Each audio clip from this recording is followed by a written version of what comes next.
Hello everyone, welcome back to another review on my channel. Today we're going to be looking at LEGO Star Wars set number 75399, the Rebel U-Wing Starfighter. It was released in the year 2025, it contains 594 pieces and in the UK retails for £60, in the EU €70 and in the US $70. And it contains 4 minifigures, so we'll see if that's worth that price, and I think it is going to be worth the price. This is based on the Andor Season 2 series that came out at the time, which I haven't seen, so I don't know half the minifigures. Okay, so we got I think one of these are like a named Imperial character, I can't remember. But this one's got a riot shield and almost looks like he's got Stormtrooper armor, but like only part of it on. We got a standard Imperial hat, a decent leg print. Like I'm surprised at the time Lego went to try like put like a tile on the shield so you can put a sticker on. I don't think they'd put one on the actual shield itself. Okay, it's got very standard back print. Honestly, I think that's just a Stormtrooper one. Next up, we got the minifigure that a lot of people have been buying the set for. K2SO. His only appearance was in the Krennic's Imperial Shuttle in 2016. And I noticed that he was actually trying to get a K2SO was like very expensive, since that he came out 9 years ago. That's ages ago. He is slightly different from that 2016 version. It's got like it doesn't have like the battle damage that the 2016 one has. Just like that's what I feel like Lego Star Wars should do. If they have like if there's a real minifigure like people want to be remade, remake it slightly different. Like obviously Lego did it with him the Django Fett, go from like the UCS set to the play set. Yeah, I think Lego got rid of his pupils now that I notice. Like, 'cause I know that him and like the giant birdable figure of him, he actually used like the Technic pins for the eyes, but like this blank. It's got standard blaster. It's got some good printing. Lego did a good job of this. I think they probably used the same mold, just just change a few things. Maybe they changed they probably changed like the connection for the arms, so that like because I know that like these connections they can actually break quite easily. Like the head is actually molded with the body, so you can't like remove the head. Next up we got Cassie and Andor. Whoops, it's dropped minifigures. Yeah, he is quite a bit different from like how if it does Rogue One version. It's more like casual outfit, wearing like a jacket and stuff. Got some sand blue, actually no, that's not sand blue. That's dark bluish grey. On camera, it looks like dark bluish grey, but it still looks good. There's no arm print on any minifigures in the set, but I don't really think these are the types of minifigures that really need arm printing. And next up we got the other Imperial character. I cannot remember the name. This version actually has like the hair molding with like the hat, which honestly I wish Lego would do this more often with minifigures, because it makes like the Imperial Army look a lot better. Yep, there goes K2SO. Yeah, it's got okay, with the uniform, it's got like a lot more folds. You can tell it's like it doesn't look like Stormtrooper armor at all. Okay, there's no arm printing. Okay, with the legs, I kind of wish that this was a dual mode, because since there was originally black legs, and then like they printed white on top of it, like it has that problem where like the white there doesn't match the rest of the white. Like, I just wish that Lego didn't have this issue. I'm pretty sure they never actually had this kind of issue in like previous years. It's like I think the first time that you actually noticed it was with the Commander Fox minifigure from 2023. Although that one that they made the clones were pink. That slightly like very light grey. It's a lot less noticeable. It's a lot less noticeable on camera. I mean, or in person. But it's not a deal breaker, I would say. Okay, now let's go on to the Y-wing. And for the price, this is actually a pretty large set. Like it's very smooth. It's very smooth. A lot more tailed off compared to the 2015 version. Was I think actually it was 2016. Wait, yeah, it was. This has downsized quite a bit from that 2016 version. And yeah, you can part of it you can definitely tell with the engines. I think they used the same piece that they can take size of pieces for like the engines in 2016 version than this. Yeah, they just look a bit bulky. Okay, a feature that doesn't get advertised on this set or that 2016 version is this little bit here that opened up the windshield piece. Yeah, and basically you push that and it opens up. I think it's because like you tend to like indented into Starfighter. You can't like open it like normally, but let's see, but you can just do this.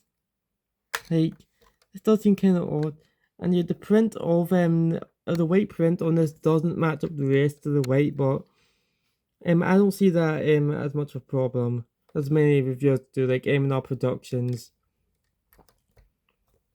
Okay, so if we open this up, we got a little pilot area. Like you got a stickered control panel, and you can place a minifigure in. And this is where like a major problem of the downsides. I'll show you. I'm about to show you. We'll show you the main problem with this being downsized so much compared to how it used to be. So you can put them in there, and if you look over here, wait, oh, my hand's in the way. Yeah, literally, that's a problem. Literally, it looks like he's having a nap.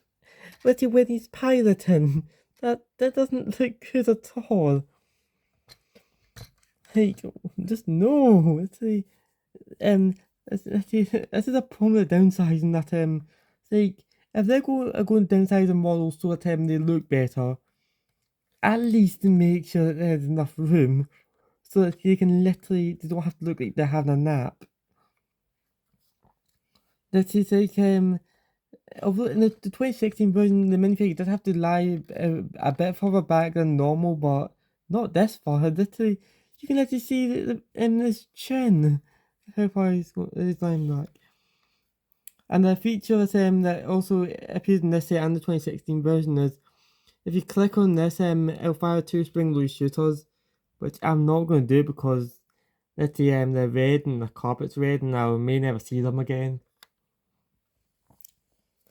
So yeah, like I said, the build's a lot more simplified. Like back here, the 2016 version, there was a lot more like Reaper in, but this version is a lot more clean and stuff. You got a bit of sand yellow, and it doesn't hurt anyone. It's like a sand yellow actually is a nice extra color. Like I don't see often, especially in Lego Star Wars.